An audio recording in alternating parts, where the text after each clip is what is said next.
got no love for the fakeness. If you wanna play tough and wanna hate this, I'll always show up.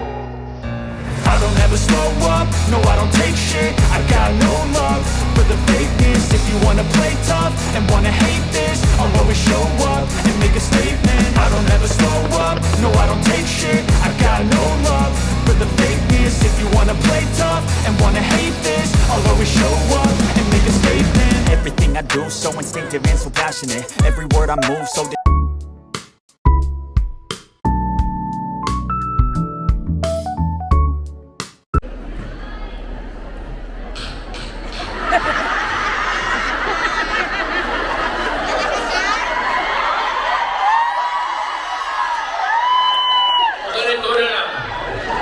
ganito na lang.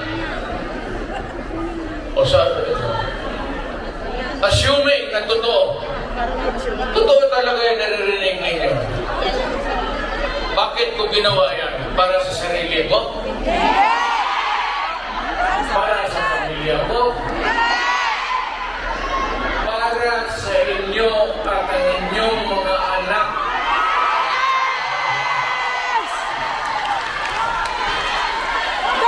Kaya ako man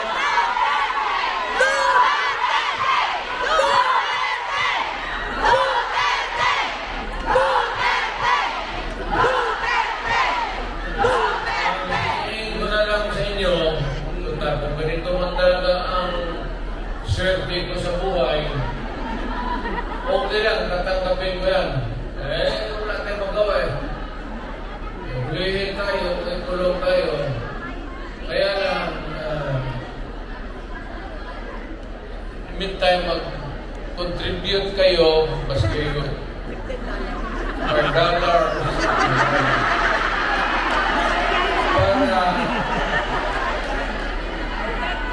pagdapas ko sa presuhan, pagawaan ninyo akong monumento katabi ni Rizal.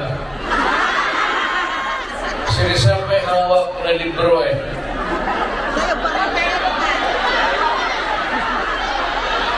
Akin.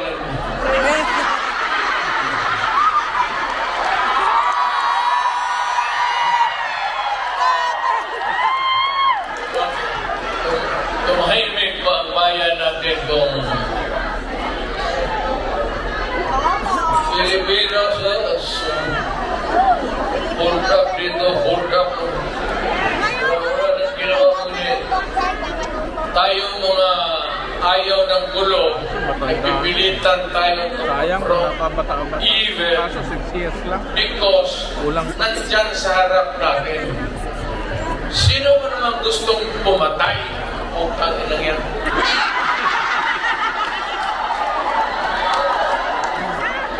Bakit ako Why would I waste my time? Pinila, kung patayan si Duterte, lumalabas ng gabi, gano'n. Also, sino ba naman gusto maging security guard? Na ang kinuha kong law. But, puro sa trabaho, saka sa gabi, dyan rin lumalabas yung mga masasamang tao. At dyan rin lumalabas yung nakakatakot na magandang babae.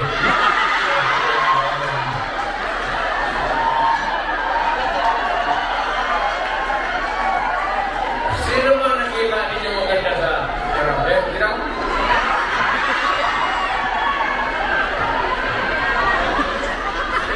Ikaw? Sa harap? Yung nagtatrabaho pa rin, basket, mamalingki. Pero pagkagabi, makita mo, lumalabas mga anghel. Gising na. Ang mga demonyo putang inakulog na.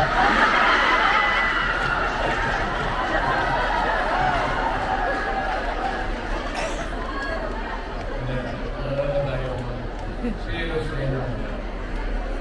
Our country birthday is not yet, but I'm very sorry na nakikita tayo dito at kayong napunta dito sa loob. Kasi sa labas, mga Pilipino rin naghihintay doon. Puntahan din siguro niya yun. Dumaan na siya. Sino ay ari nito? Mga nasa labas.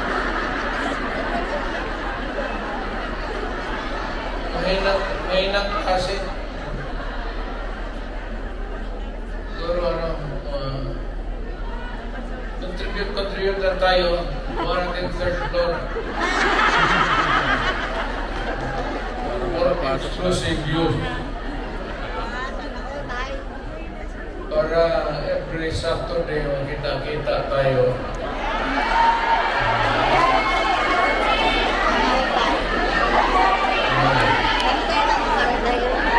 Maraming magawa niyan, buntis na. Yung mga dalaga.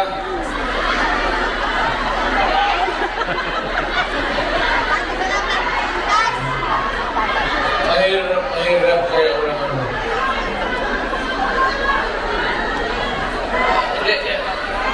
Hindi ako mag-survive ng buhay na walang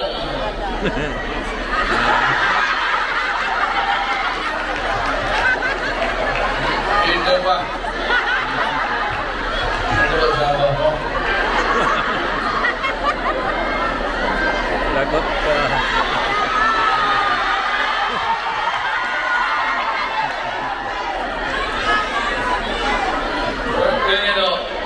Ganito yan. We were not really ordered. But maybe it was informed an order. Dumating sa atin, request from the Hong Kong authorities that we avoid talking about politics. Ako wala naman akong plans about politics. It's too early. I will talk about it sa Pilipinas. Doon na lang kayo. Okay. I'm not trying to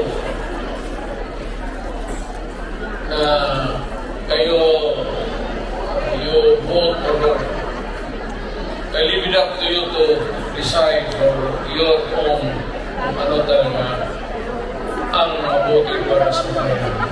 Pero kung ano kayo, if you have to listen to some advice, maybe you can consider the advice ng former president. An advice that is only good for the country. I am not talking about any candidate, but the interest of the Philippines. So, pag mayroon ka pong mga kaibigan na nandito, group kami dumating, I happen to promise saan nga yung, wala pa akong asawa ko.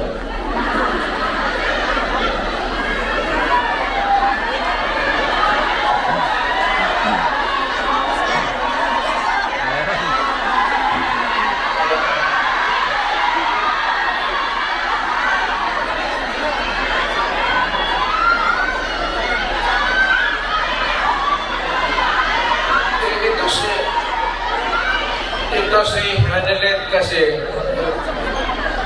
ang asawa ko overseas worker. Yung asawa ko ngayon, yung una kong asawa ko ngayon,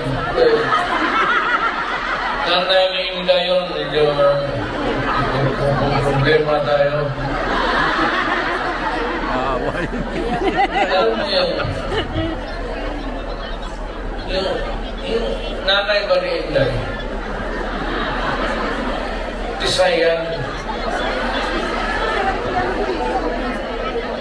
Tapos, nakita ko yan sa aeroplano, stewardess yan.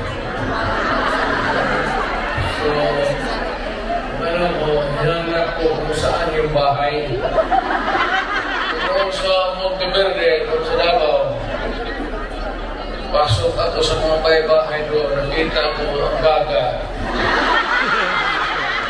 Maganda ba? Maganda ito ah.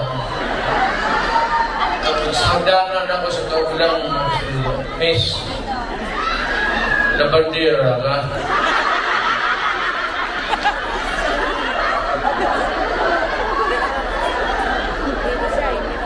Ewan ko kung sino ang taga-Davao dito.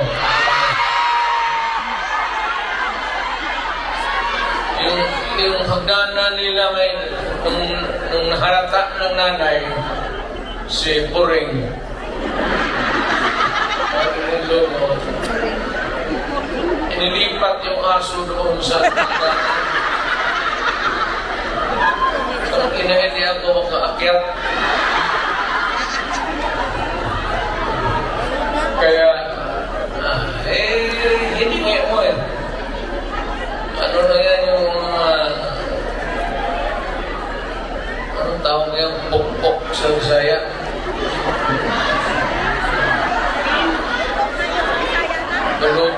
Balutin mo ng karne, tapo mo doon. Dalawang araw, ang aso nila kagagal. Dalawang araw ako doon.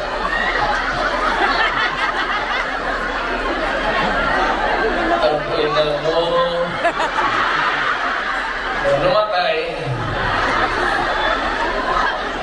Kasi yung nanay ni Elizabeth may pwesto sa pangkiruan. Nagamit. Kaya, ito naman si Elizabeth. Mahaba ng istorya. Pero basta tinanan ko. Dinala ko sa Digos. Kasi nung high school ako, nag-abot ako ng Digos. 7 years ako sa high school eh. May graduate school na doon. Umabot talaga ako ng Digos, putang ina. Doon ako nag-graduate. Sa bagay, sa totoo lang ha, hindi ako nagpapayabang. Nothing to be proud of. Nothing to... Alam ba ninyo, ang presidente ninyo, 7 years high school. Taga ba kayo ng ano? Tignan mo, sinong mausay sa lahat?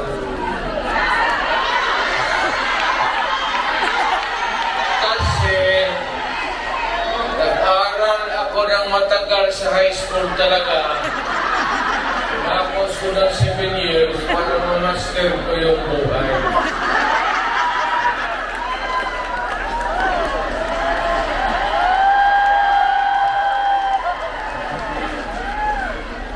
Ngayon, noon, punta ako dito, at akong pamilya, at aming kilala. Ngayon, pasok ako sa harap ninyo. Ngayon, mga kababayan, ano bang sunod na gagawin natin? Ano ba itong Pilipinas? Maligaya kayo o hindi? Maligaya pala ako sa bahay, hindi na yung Inday na yung maraming kulita. Di ba sinabi ko sa inyo, sino yung mga matatanda dito na? Di ba sinabi ko sa inyo, maliit pa yan si Inday. Sinabi ko na rin